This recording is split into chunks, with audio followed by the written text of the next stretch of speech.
Да, у меня... Джакузи. Нет, мои родители не владеют «Газпромом».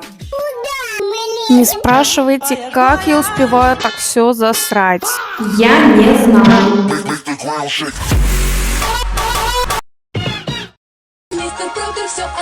Блять, нахуй я сюда пришел? Я уверена, что ко мне приходят гномики и наводят беспорядок. Клянусь, сама их видела.